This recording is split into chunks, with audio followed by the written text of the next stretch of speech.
যুগে যুগে কিছু মানুষের আগমন ঘটে যারা তাদের সাহস, বিচক্ষণতা এবং বাহুবলের মাধ্যমে বীরত্বের পরিচয় দিয়ে থাকে।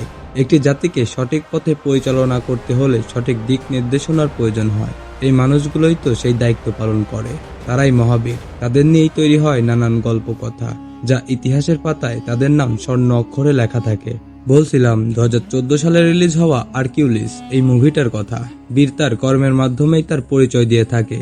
ঐশ্বরিক কোনো পরিচয় মুখ্য নয়, মুখ্য হচ্ছে মানুষের কাছে সে কতটুকু মর্যাদা পেয়েছে এবং সে কতটুকু বিশ্বাসের জায়গা অর্জন করতে পেরেছে। তো বলা যাক 2014 সালে রিলিজ হওয়া অ্যাকশন জন্ডার মুভি হারকিউলিসের ঘটনা প্রবাহ।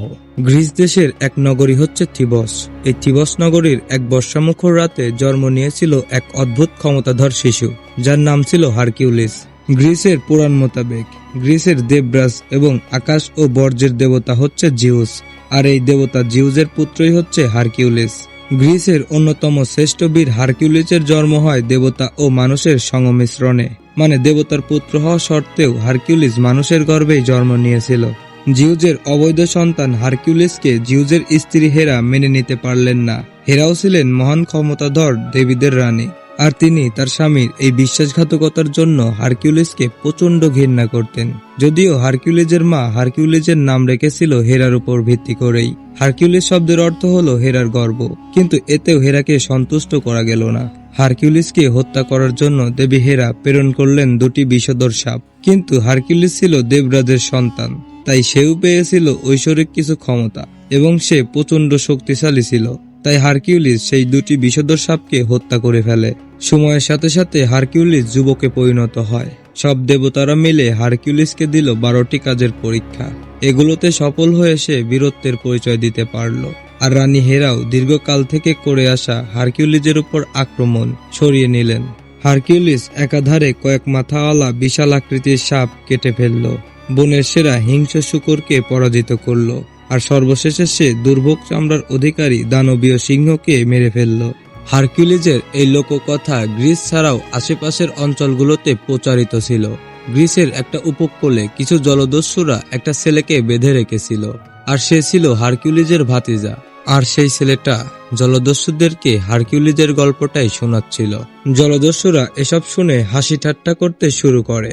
পরে ছেলেটিকে যখন তারা মেরেই ফেলতে ধরে, ঠিক তখনই হারকিউলিস সেখানে চলে আসে। হারকিউলিস আর তার সাথীরা মিলে সেই জলদস্যুদেরকে মেরে ফেলে এবং তার ভাতিজাকে বাঁচিয়ে নেয়। আর জলদস্যুদের হত্যার বিনিময়ে হারকিউলিসরা বেশ স্বর্ণ মুদ্রা পায়। তারা এবার রাজার পক্ষ থেকে বিলাসী খানাপিনা করছিল। ঠিক তখনই রাজা কটেজের কন্যা রাজকুমারী ইরজিনা সেখানে আসে। সে বলে হারকিউলিসকে তাদের প্রয়োজন, কারণ রাজার সেনাপতি সহ কাছের মানুষরাই রাজার সাথে বিশ্বাসঘাতকতা করেছে। রাজকুমারী তাদেরকে আরো জানায় এই গৃহযুদ্ধে তাদের ভূমি নষ্ট হয়ে যাচ্ছে, গ্রামের পর গ্রাম, সব ক্ষেত নষ্ট হচ্ছে এবং নিরীহ মানুষেরা সর্বশান্ত হচ্ছে। তাই হারকিউলিসকে তাদের হয়ে যুদ্ধে অংশ নিতে হবে, আর এই যুদ্ধে জয়ী হলে পুরস্কার হিসাবে তাদের ওজন সমপরিমাণ স্বর্ণমুদ্রা দেওয়া হবে। হারকিউলিস এটা শুনে রাজি হয়ে যায়। তারা সবাই রাজকুমারী ইরজিনিয়ার সাথে তাদের রাজ্য থ্রিসে চলে আসে। রাজদরবারে দেবী হেরার একটা বিশাল মূর্তি ছিল, যেটা 5 বছর ধরে 1000-এরও বেশি কারিগর মিলে তৈরি করেছিল। রাজকুমারী বলে, লোকে মুখে শোনা যায় দেবী হেরা হারকিউলিসের মারার জন্য অনেক প্রচেষ্টাই করেছে, অথচ তার সামনে থাকা মানুষ এবং হারকিউলিস তার পরেও সবাই বেঁচে গিয়েছে, যেটা কিনা আসলেই একটা অবিশ্বাস্য বিষয়। এই রাজ্যের অনেক মানুষই মানতেই চাচ্ছিল না যে হারকিউলিস দেবরাজ জিউসের পুত্র সন্তান। কিন্তু রাজকুমারীর ছেলে হারকিউলিসের অনেক বড় ভক্ত ছিল। সে হারকিউলিসের সব গল্প কথাই জানতো।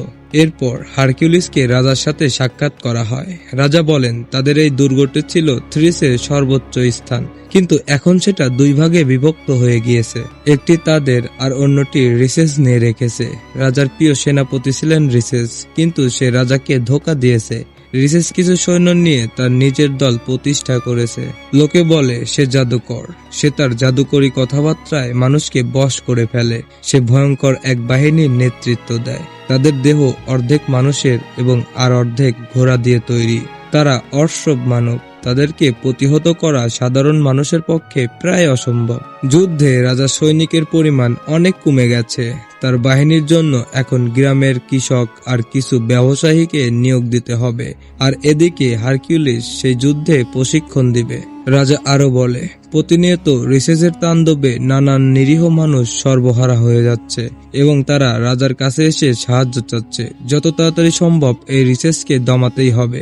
রাজা বলেন, হারকিউলিসের কথা সত্য হোক বা না হোক, এই বিশ্বাসটাই অনেক বড় আশা জাগায়, যার জন্য হলেও সাধারণ মানুষ লড়াইয়ের উদ্দীপনা খুঁজে পাবে। বীরের নেতৃত্বে সাধারণ মানুষও বিধ্বংসশীল যুদ্ধে জয়ী হতে পারে। পরের দিন সকাল থেকেই যুদ্ধ বাহিনী তৈরির প্রশিক্ষণ চলে। তাদেরকে হারকিউলিস প্রশিক্ষণ দিচ্ছিল। হারকিউলিস বলে, সর্বপ্রথম তোমাদের ঢাল দিয়ে দেয়াল তৈরি করতে হবে, যাতে তোমরা শত্রুদের আক্রমণ থেকে বাঁচতে পারো। হারকিউলিসের আদেশে সেই যোদ্ধারা তাদের ঢাল দিয়ে একটা দেয়াল তৈরি করে, কিন্তু হারকিউলিসের এক সাথীর আঘাতে তৈরি হওয়া সেই প্রতিরক্ষার দেয়াল দ্রুতই ভেঙে যায়। হারকিউলিস বলে, ঢাল তোমাদের রক্ষা কবচ, যতক্ষণ টিকে থাকতে পারবে শত্রু বাহিনীকে ততটাই পরাস্ত করা সম্ভব হবে। হারকিউলিসের কাছে গ্রামের সাধারণ মানুষদের যোদ্ধায় পরিণত করতে অনেকটাই সময়ের প্রয়োজন, কিন্তু রিসেস তার বাহিনী নিয়ে পার্শ্ববর্তী আদিবাসী গ্রামে হামলা করতে যাচ্ছে।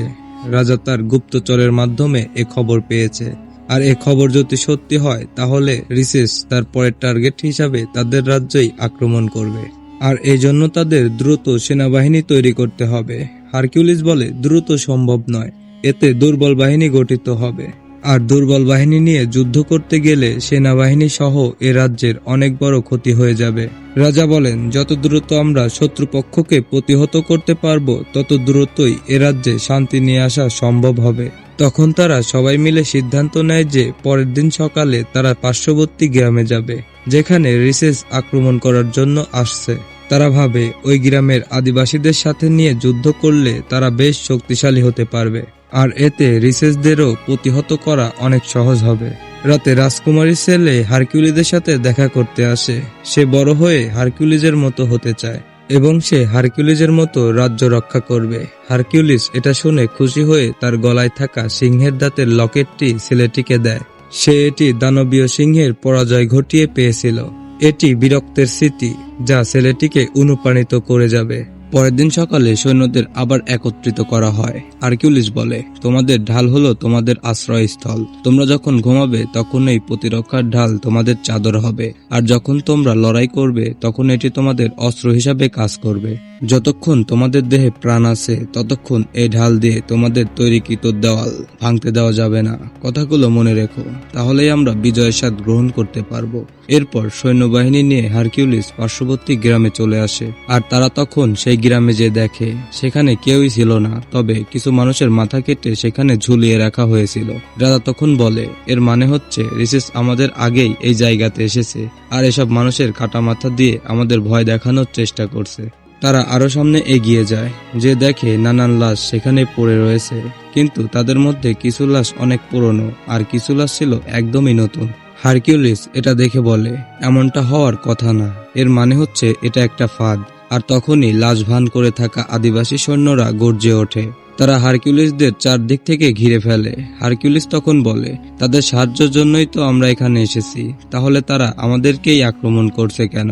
রাজা তখন বলে, রিসেস হচ্ছে ছলনাময়ী এক জাদুকর, সে আমাদেরকে এই আদিবাসীদের কাছে শত্রু বানিয়ে দিয়েছে। হারকিউলিসের আদেশে সৈন্যরা তখন প্রতিরক্ষার দেওয়াল তৈরি করে। হারকিউলিসের জোরালো এক ঘুষিতে তখন যুদ্ধ আরম্ভ হয়। হারকিউলিসের সাথী যোদ্ধারা একে একে হিংস্র আদিবাসীদের কুপকাত করছিল। সৈনিক বাহিনীরা প্রতিরক্ষার দেয়ালের মাধ্যমে রাজাকে চারদিক থেকে ঘিরে রেখেছিল, কিন্তু নতুন সৈনিকে পরিণত হয়ে তারা আদিবাসীদের সাথে পেরে উঠতে পারছিল না। রাজার অনেক সৈন্য এতে মারা যায়, আর প্রতিরক্ষার দেয়ালটিও প্রায় নিঃশেষ হয়ে যায়। হারকিউলিস মহাবীরের মতো লড়াই করে যাচ্ছিল। সে বুঝতে পারে রাজার সৈনিকরা সংকটে রয়েছে, তাই সে আরেক সাথী যোদ্ধাদের মিলে একটা ঘোড়ার গাড়ি নিয়ে আসে। একটি গাড়ির সাথে ধারালো তরোয়াল যুক্ত ছিল, আর অন্যটি হারকিউলিস বৃত্ত আকার ঘুরে ঘুরে আদিবাসীদের কুপকাত করছিল। অবশেষে আদিবাসীদের দমিয়ে যুদ্ধে জয়লাভ করে, কিন্তু এতে রাজার অর্ধেকেরও বেশি সৈনিক মারা যায়। এই জন্য রাজা অনেকটাই চিন্তিত ছিল, কারণ এতে অনেক ক্ষতি হয়ে গেছে, অথচ তারা রিসেসের এখনো ছুঁতেই পারল না। হারকিউলিস তখন বলে, আমি আগেই বলেছিলাম সৈন্যরা এখনো প্রস্তুত না, যুদ্ধে গেলে ব্যাপক ক্ষতি হয়ে যেতে পারে। যা হওয়ার তাই হয়েছে, তাই এবার আগে থেকেই সৈন্য গড়ে তুলতে হবে, তারপরে যুদ্ধের ময়দানে যেতে হবে। হারকিউলিস বিশ্রামের সময়গুলোতে প্রায় সময়ই দুঃস্বপ্ন দেখত। সে দেখত তার পুরো পরিবার নিহত হয়ে পড়ে রয়েছে এবং তার পরিবারের সদস্যদের দেহ 3 মুখ কলা একটা নেকড়ে কুবলিয়ে খাচ্ছে। গ্রিসের পুরাণ মোতাবেক এই নেকড়েগুলো অন্ধকারের দেবতা বলা হয়। তো যাই হোক, লোকে মুখে শোনা যেত হারকিউলিস বসবাস করত গ্রিসের অ্যাথেন্স রাজ্যে। তো কোনো এক কারণে হারকিউলিস তার পুরো পরিবারকে হত্যা করেছিল, আর এই জন্যই অ্যাথেন্স রাজ্যের সবাই হারকিউলিসকে হিংস্র ভাবত। অ্যাথেন্সের রাজা পরে সেখান থেকে হারকিউলিসকে বিতাড়িত করে দেয়। হারকিউলিসের পরিবারকে হত্যা করা হয়েছিল, আর এই দোষ চাপিয়ে দেওয়া হয়েছিল হারকিউলিসের উপরেই। কিন্তু হারকিউলিস এই সম্পর্কে কিছুই মনে করতে পারে না। এই বিষয়গুলোর জন্যই হয়তো হারকিউলিস প্রায় সময়েই এই ধরনের স্বপ্ন দেখে থাকত। হারকিউলিসের সাথীদের মধ্যে একজন ছিলেন জ্যোতিষী। তিনি বলেন অ্যাথেন্স থেকে চলে আসার পর তিনি ওরাকেলসদের সাথে কথা বলেছেন, আর ওরাকেলস বলতে এমন কিছুকে বোঝায় যারা দেবতাদের সাথে কথা বলতে পারে। দেবতাদের সাথে যোগসূত্র ঘটিয়ে তারা মানুষদের উপদেশ দিয়ে থাকে। ওরাকেলসদের মাধ্যমে সাথী জ্যোতিষী জানতে পেরেছিল হারকিউলিস এই ধরনের স্বপ্ন দেখতেই থাকবে যদি না সে তার অসম্পূর্ণ কাজ সম্পূর্ণ না করতে পারে। তাকে নির্দোষ প্রমাণ করতে হবে এবং স্বপ্নের ওই অত্যাচারী জঙ্গলি দানবকে বিনাশ করতে হবে। এরপর রাজা সৈনিকদের প্রশিক্ষণ শুরু হয়। হারকিউলিস তার সাথী যোদ্ধাদের সাথে মিলে রাজা সৈনিকদের যুদ্ধের নানান বিষয়ে পারদর্শী করে তোলে। এভাবেই তাদের সাধারণ সৈনিক থেকে যোদ্ধায় পরিণত করা হয়। আর রাজা ইতিমধ্যেই তার গুপ্তচরের মাধ্যমে খবর পায় রিসেসরা দূরের একটি এস্টিকাস পর্বতে ঘাঁটি বেঁধেছে। সৈন্যরা যেহেতু যোদ্ধায় পরিণত হয়ে গিয়েছে, তাই তারা তাদেরকে নিয়ে সেখানেই রওনা দেয়। তারা এবার এস্টিকোস পর্বতের কাছেই চলে আসে, আর তারা প্রথমবারের মতো রিসেস বাহিনীদের একটু ঝলক দেখতে পায়। লোকে মুখে শোনা কথা শুধু গুজবই ছিল। দূর থেকে রিসেসদের অস্ত্রমানব মনে হলেও তারা আসলে স্বাভাবিক মানুষই ছিল। রিসেসদের সৈন্য সংখ্যা রাজার সৈন্য থেকে প্রায় 3 গুণ বেশি ছিল। তখন রিসেস হারকিউলিসের কাছে এসে বলে, জিউসের পুত্র হারকিউলিস, তুমি দেবতার পুত্র হতে পারো, কিন্তু এত সৈন্যদের ভিড়ে তুমি আমার সাথে পেরে উঠতে পারবা না। তাই সময় থাকতে তুমি এবং তোমার রাজা দুজনেই এখান থেকে ফিরে চলে যাও, এতে তুমি এবং তোমার সাথীদের জীবন বেঁচে যাবে। তখন হারকিউলিস বলে, রিসেস, তুমি কি আমার চোখে মৃত্যুর কোনো ভয় দেখতে পাচ্ছ? এরপর হারকিউলিসের এক তীব্র গর্জনে শুরু হয় যুদ্ধ। রিসেসরা সংখ্যায় অনেক বেশি হওয়া সত্ত্বেও রাজার সৈন্য দল ধরাশয়ী এ যুদ্ধে মেতে উঠেছিল। হারকিউলিস আর তার সাথী যোদ্ধারা বরাবরের মতোই তাদের বীরত্বের পরিচয় দেয়। অজস্র তীরের আঘাত এবং তরোয়ালের কুপোকাত আর হারকিউলিসের বর্মের চোটে একের পর এক রিসেস বাহিনী এই যুদ্ধে বিধ্বংস হচ্ছিল। তো তোমরা যদি এই যুদ্ধের মজা নিতে চাও তাহলে অবশ্যই এই মুভিটা দেখে আসবে। আসলে যুদ্ধ বা ফাইটিং সিন কখনোই বলে বোঝানো সম্ভব হয় না। তো অবশেষে পলায়নকারী এই যুদ্ধে হারকিউলিসের নেতৃত্বে রাজা কর্টেস জয়লাভ করেন।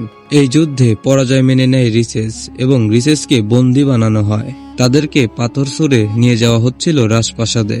হারকিউলিস রিসেসের কাছে আসলে জানতে পারে সে নির্দোষ। সে গ্রামের কোনো মানুষদেরই হত্যা করেনি। গ্রামের যে এত সব নির্যাতন চলেছে সে কিছুই করেনি। রিসেস বলে, হারকিউলিস, তুমি এমন এক রাজাকে সাহায্য করেছো যে পুরো জাতিকে তার দাস বানিয়ে রেখেছে। তুমি ভুল দলের পক্ষ নিয়ে যুদ্ধ করেছো। সে আরো বলে, ভেবে দেখো, এত বড় রাজা কেন তোমাকে ভাড়া করলো, আর তার নিজের বাহিনী কোথায়? কেন তোমার মাধ্যমে সে নতুন দল প্রতিষ্ঠা করলো? কেন ওই দিন আদিবাসীরা তোমাদের উপরেই ঝাঁপিয়ে পড়ছিল? এগুলো বলছিল রিচার্ড হারকিউলিসকে। এরপর রাতে বিজয়ের অনুষ্ঠান আয়োজন করা হয়। এই যুদ্ধে জয়লাভ করেছে রাজা কর্টেস, এই জন্য রাজাকে মুকুট পরানো হয়। সে একাধারে পুরো থ্রিসের একক রাজায় পরিণত হয়েছে। রিসেস তখন বলে, এই থ্রিস নগরী কোনো রাজা বা দেবতার নয়। এই থ্রিস নগরী হচ্ছে এখানকার বসবাসকারী সাধারণ মানুষদের। সবাই রিসেসকে কুনজরে দেখলেও রাজকুমারীর বিষয়টা ছিল আলাদা। তাকে রিসেসের প্রতি দয়া দেখাতে লক্ষ্য করা যায়। এতে হারকিউলিসের কিছুটা সন্দেহ হয়, আর সে রাজকুমারীর কাছ থেকে জানতে পারে এই রাজ্যের রাজা ছিল রাজকুমারীর স্বামী, কিন্তু রাজকুমারীর বাবা তাকে বিষ খাইয়ে মেরে ফেলেছেন। তারপর তিনি এই রাজ্যের রাজা হয়েছেন, আর রিসেস ছিল তার স্বামীর প্রধান সেনাপতি এবং সে এগুলো মেনে নিতে পারেনি। তাই রিসেস আর রাজা কর্টেজের মধ্যে এই গৃহযুদ্ধ তৈরি হয়। তবে গ্রামবাসীদের রিসেস হত্যা করেনি। এই সবকিছুই রাজা কর্টেজ ছদ্মবেশে করিয়েছে। রাজকুমারী এই সবকিছু জেনেও কিছুই করতে পারে নাই। কেননা তার ছেলেকে রাজা কর্টেস জিম্মা করে রেখেছে। এরপর হারকিউলিসকে রাজার কাছে ডাকা হয়। হারকিউলিস এসে বলে, রাজা কর্টেস, তুমি একটা বিশ্বাসঘাতক। তুমি আমাকে তোমার লালসার পথে ব্যবহার করেছ। রাজা কর্টেস বলে, তুমি আমাকে একথা কিভাবে বলো? তুমি নিজেও তো অধিক স্বর্ণের লোভে সব বাছ বিচার না করে রাজি হয়েছ যুদ্ধ করতে। একজন বীর তো কখনোই লোভে পড়ে এসব করে না। আর তুমি আমাকে ন্যায় অন্যায় বোঝাচ্ছ, মানে লোভে পড়লে যা হয় আর কি। আর আমাদের নায়কের সাথে সেটাই হয়েছে। তো যাই হোক, রাজা তখন বলে, তোমার কাজ শেষ, তুমি তোমার পাওনা স্বর্ণ বুঝে নিয়ে এখান থেকে চলে যেতে পারো। মানে রাজাও বুঝতে পেরেছে হারকিউলিস যদি এখানে থাকে তাহলে সে তার রাজ্য এবং রাজত্ব দুটোই হারাবে। এই জন্য সে হারকিউলিসকে সেখান থেকে চলে যেতে বলে। তো এরপর হারকিউলিস সেখান থেকে তার পাওনা বুঝে নিয়ে চলে যেতে থাকে। গ্রামের সবাই তাদের দিকে করুণার দৃষ্টিতে তাকিয়েছিল। হারকিউলিস এটা দেখে নিজেকে অপরাধী মনে করছিল, কেননা এসব কিছু তার মাধ্যমেই হয়েছিল। তাই সে সিদ্ধান্ত নেয় সে তার অপরাধের ভার নিজের কাঁধ থেকে তুলে নিবে, মানে এই গ্রামবাসীকে ওই লোভী রাজার হাত থেকে রক্ষা করবে। তাই হারকিউলিস ত্রিশ রাজ্যে আবার ফিরে যাবে। কিন্তু তাদের মধ্যে সবাই হারকিউলিসের সাথে যেতে চাইলেও একজন সাথী তাদের সাথে যেতে চায় না। সে বলে, এটা বোকামি ছাড়া আর কিছুই না, কারণ তারা এখন সংখ্যায় অনেক আর প্রশিক্ষিত। এখন আর তাদের সাথে সম্ভব না যুদ্ধ পেরে ওঠা। সে হারকিউলিসদের ছেড়ে সেখান থেকে চলে যায়। রাতে হারকিউলিস তার সাথীদের সাথে রাজপ্রাসাদে প্রবেশ করে, কিন্তু তারা প্রবেশের সাথে সাথেই তাদের চারদিক থেকে ঘিরে ফেলে রাজা কর্টেসের সৈনিকরা। রাজা আগে থেকেই বুঝতে পেরেছে হারকিউলিস আবার ফিরে আসবে, তাই রাজা আগে থেকেই তার সৈনিকদের নিয়ে রেডি হয়েছিল। ওখানে রাজকুমারীকেও নিয়ে আসা হয়, কারণ রাজার সেনাপতি রাজকুমারীকে হারকিউলিসদের সাথে কথা বলতে দেখেছে। সেই সেনাপতি বলে রাজকুমারী হারকিউলিসকে সবকিছুই জানিয়ে দিয়েছে। রাজা তখন রাজকুমারীর ছেলেকে ছিনিয়ে নেয় এবং সেখানে হারকিউলিসকে আঘাত করে সেন্সলেস করা হয়। হারকিউলিসের সেন্স ফিরলে সে দেখে তাকে শিকল দিয়ে বেঁধে রাখা হয়েছে। সেখানে অ্যাথেন্স রাজ্যের রাজা ইউথিরাসকে দেখা যায়। পাশে থাকা রাজা কর্টেস বলে, রাজ্য তৈরি করতে হলে সৈনিকদের দরকার পড়ে, আর সাম্রাজ্য তৈরি করতে হলে নানান শক্তিশালী বন্ধু দরকার হয়। হারকিউলিস বুঝতে পারে ইউথিরাস আর রাজা কর্টেস দুজনেই হাত মিলিয়েছে, তারা এখন পুরো গ্রিসের রাজত্ব করবে। আর তখন রাজা ইউথিরাস বলে, তোর পরিবারকে 3টা নেকড়ে দ্বারা হত্যা করা হয়েছে, আর তুই কি জানিস তোর স্ত্রী এবং সন্তানদেরকে আমি হত্যা করিয়েছি। হারকিউলিস এটা শুনে অনেক বেশি অবাক হয়ে যায় এবং সে জিজ্ঞাসা করে, এটা তুই কেন করলি? তখন ইউথিরাস বলে, অ্যাথেন্স রাজ্যে তোর সুনাম অনেক বেশি ছড়িয়ে পড়েছিল, তাই যাতে তুই কখনো অ্যাথেন্স রাজ্যের সিংহাসনে বসতে না পারিস, এই জন্যই ষড়যন্ত্র করে তোকে নেশাগ্রস্ত করিয়ে তোর স্ত্রী এবং সন্তানদের হত্যা করেছি আমি। আর এই হত্যাকাণ্ডের ন্যায়ভার আমি তোর উপরেই চাপিয়ে দিয়েছি, যাতে অ্যাথেন্স রাজ্যের সবাই তোকে হিংস্র ভাবে। এই সব কিছু শুনে হারকিউলিস ক্রোধে ফেটে পড়ে, কিন্তু তাকে শিকল দিয়ে বেঁধে রাখা হয়েছিল। এরপর রাজকুমারী সহ সবাইকে একে একে হত্যার জন্য নিয়ে আসা হচ্ছিল। কিন্তু পাশে থাকা জ্যোতিষী বলে, হারকিউলিস, তুমি কি শুধুমাত্র গল্পতেই অবস্থান করবে, নাকি সবাইকে উদ্ধার করে তোমার প্রতিশোধের জ্বালাটা মিটিয়ে নিবে? তুমি দেখিয়ে দাও কে তুমি, কি তোমার পরিচয়। তৈরি করো নতুন এক গল্প, যা পরবর্তী প্রজন্ম তোমার কথা মনে রাখবে। হারকিউলিস এটা শুনে চিৎকার করে ওঠে এবং তাকে বেঁধে রাখা সেই শিকলটি ভেঙে ফেলে, আর হিংস্র সেই নেকড়েকে ধরে ছিঁড়ে ফেলে এবং তার সব সাথী যোদ্ধাদের মুক্ত করে নেয়, আর তাদের সাথে নিয়ে প্রাসাদের ভিতরে থাকা সৈনিকদের ঘায়েল করতে থাকে। এরপর সে ইউথিরাজের কাছে আসে। তখন ইউথিরাজ বলে, আমি তোমার রাজা ছিলাম, তুমি আমার রক্ষার প্রতিজ্ঞা করেছিলে, এখন দয়া করে আমাকে ক্ষমা করে দাও। হারকিউলিস তখন বলে, ক্ষমা উপরে গিয়ে আমার পরিবারের কাছে চেয়ে নিও। সে তাকে সেখানেই মেরে ফেলে। এরপর হারকিউলিস সবার সাথে প্রাসাদের বাইরে চলে আসে।